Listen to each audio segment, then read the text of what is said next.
Hello, Paimon. Hello, Traveler.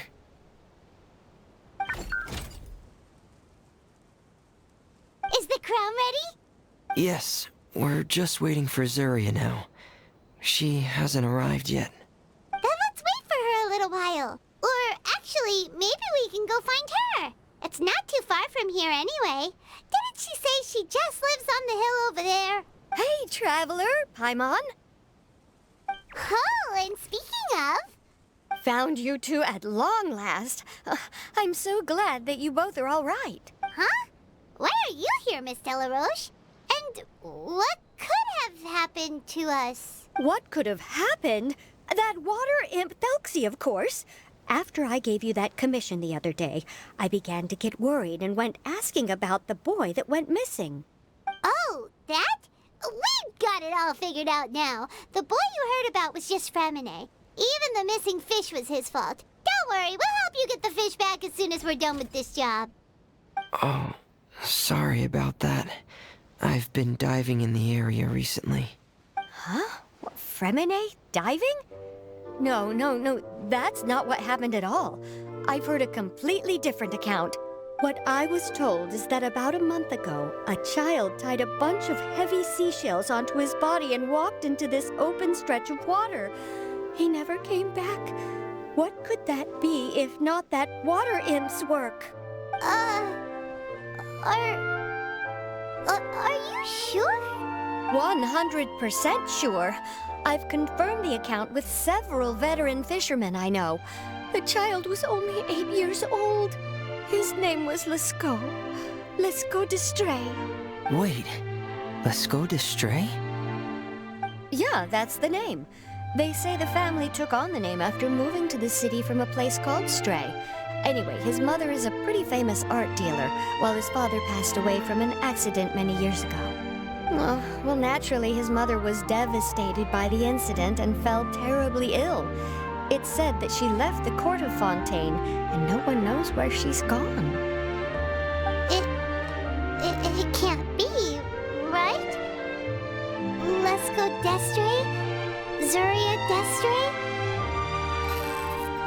It must be some sort of a coincidence?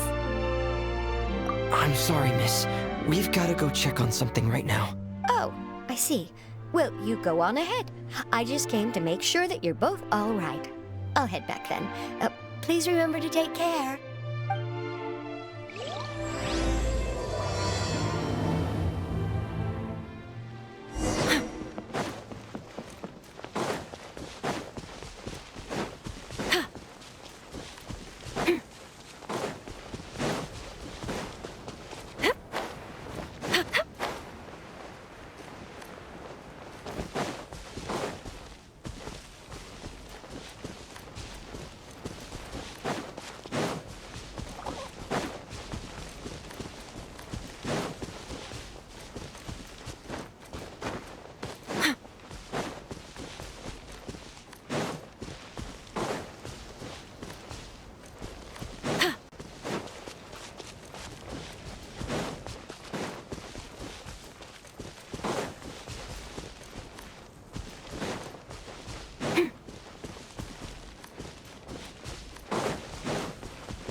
Who are you?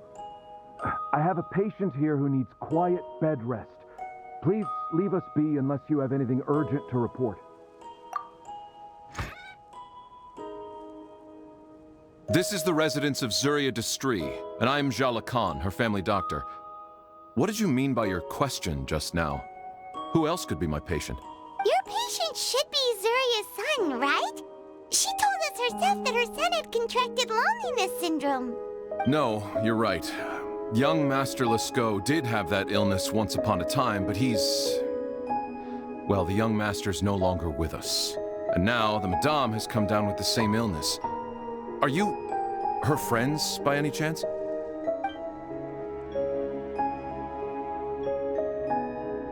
Oh. So, when she had requested time to go out over the past few days, it was so she could spend them with you. So, if I'm understanding this right, the one who's suffering from uncontrollable delusions is the Madame herself? She believes her son is still alive? That is correct. When the young master disappeared, she was organizing an art exhibit that she had specifically prepared for him. But since she had to leave the house, she was unable to see her son one last time. That might have been the trigger for her regret. Or perhaps the family's fall into loneliness and grief was inevitable as soon as the old master passed away. First the son, and then the mother. But how could that be? She really looked like she had a handle on everything. Her smile was so lovely, and she even told us to stay optimistic. But you're saying she... Those actions are proof that she can no longer differentiate between fantasy and reality. Then, all the other things that she told us about her son, were those fake too? No, those were all real. Although, they were all things that happened before the young master left us for good. Madame's time has just never moved forward since his passing. I see. So after her son left, she created a fantasy world where her son was still with her. She was looking for a way to cure his illness when she ran into us. She has been in a good mood the past few days, even humming a song when she returned from her stroll. She even began discussing with me the idea of using deliberate guidance to ease the illness. It was all going well, until last night. She spent a whole night staring at the shell the young master left behind, and the words that he had inscribed onto it. Then she broke down once more. I prescribed some sedatives, and she's currently resting. But then what should we do? How can we help her? There has to be something we can do. Don't panic, Paimon. Even though this is a devastating piece of news, we must all calm down first. What should we do? I need to think.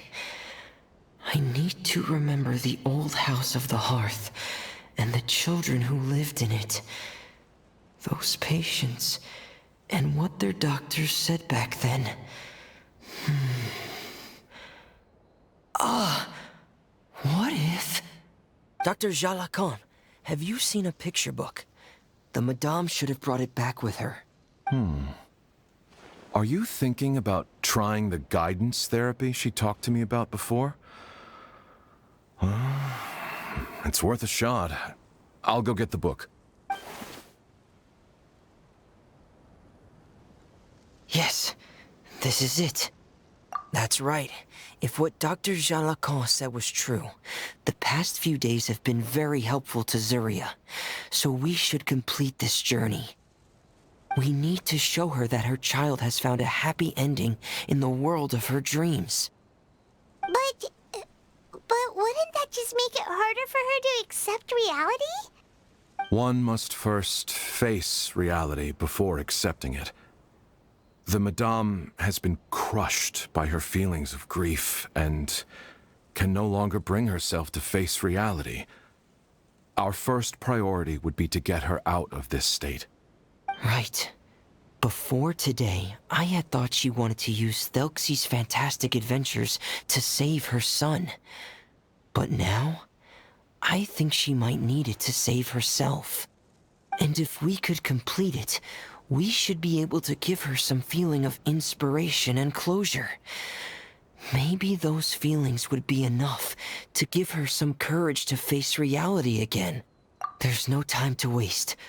Let's set off right away.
We're here again.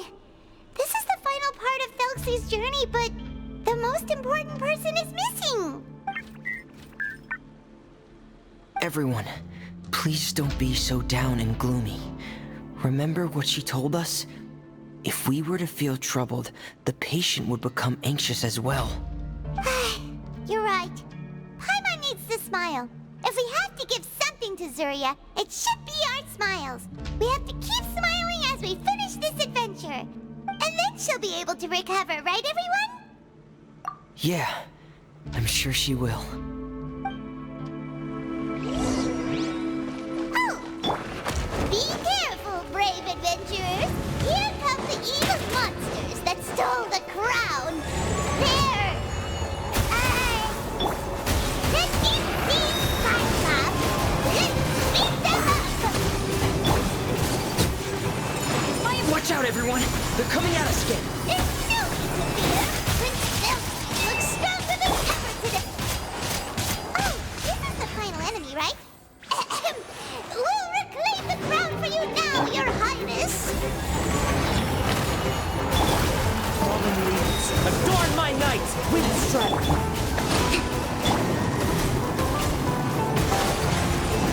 Whirling snow!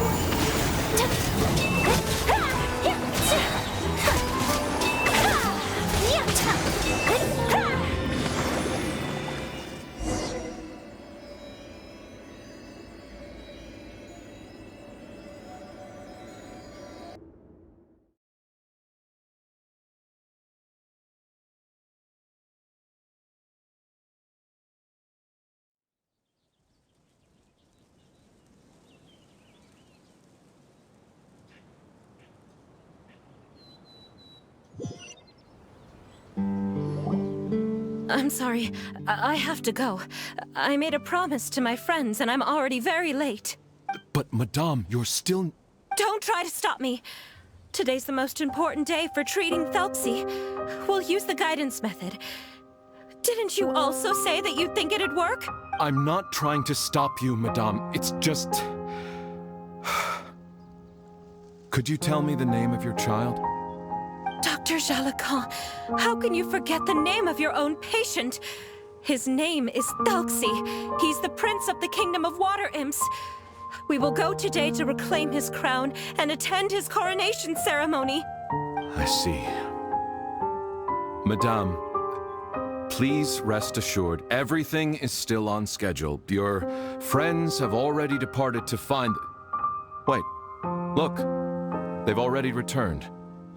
Zuria! Zuria! We've retrieved the crown!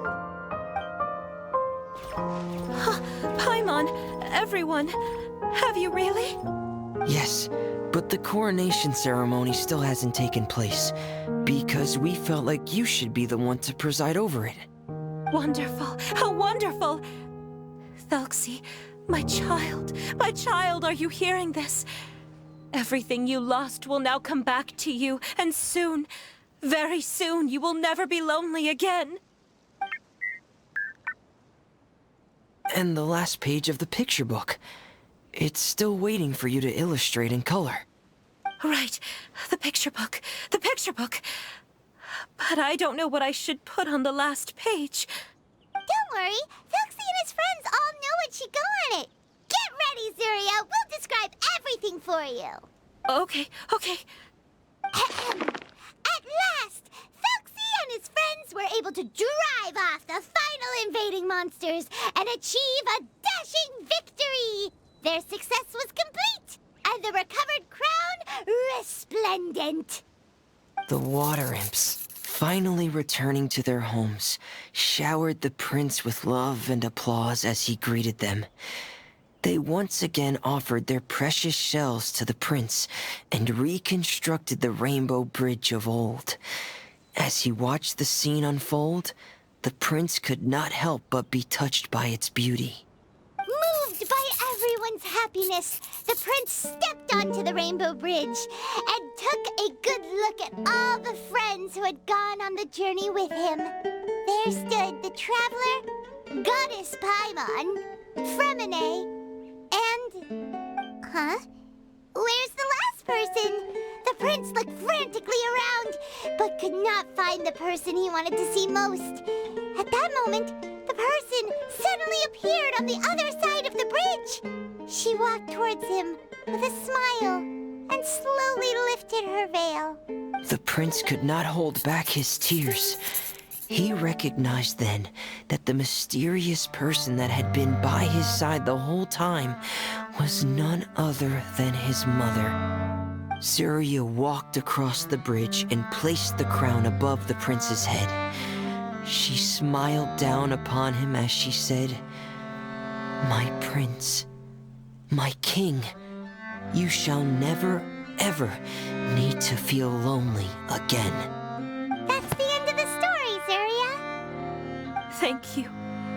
Thank you all. I am so sorry, my child.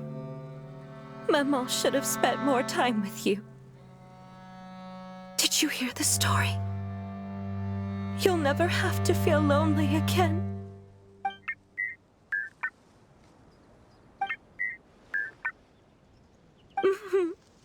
Mama loves you too.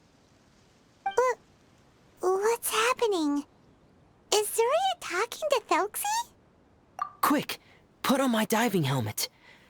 There's a transcription module in it that's compatible with Thelxie's output signals. You should be able to use it to understand what Thelxie's saying.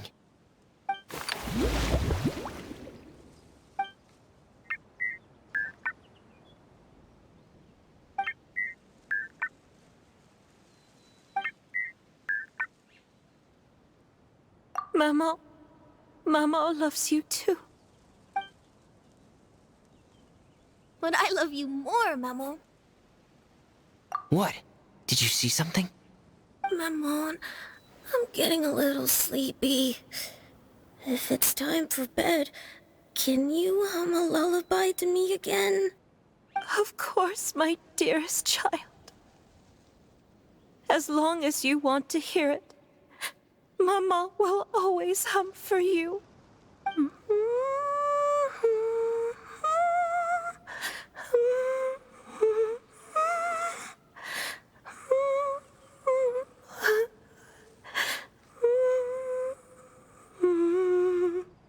Thank you, Maman. Your lullaby has always been my favorite. Now that I've heard it, I can return to my dream and to the kingdom of water imps in peace. My poor darling. Please don't forget. I will always love you. My love is greater than the entire distance between here and the kingdom of water imps. I won't forget, Maman. And so is my love for you. Greater than the entire distance between here and the kingdom of water imps. Good night, Maman.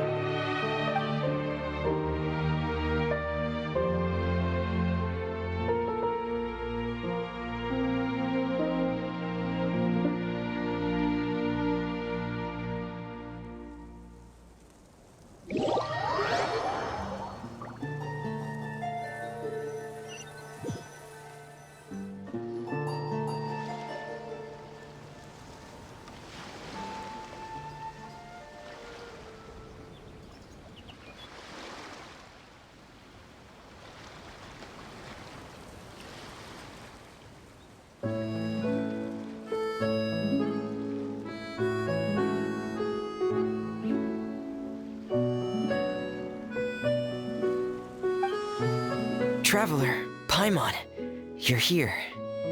Fremine, why did you call us in such a hurry? Did you hear something from Zuria? Oh, if it's not good news, Paimon doesn't want to hear it. Don't worry, it's definitely great news. The Madame came here for a visit just now with her doctor. Color has returned to her cheeks, and she sounded full of energy as well. She said she'd like to return to the court to continue hosting the art exhibit, but this time, she'll work with her doctor to exhibit some picture books related to the illness. Of course, Thelxie's fantastic adventures and the guidance therapy will be included in the exhibit as well. She'd like to use her experience to help others. That's wonderful!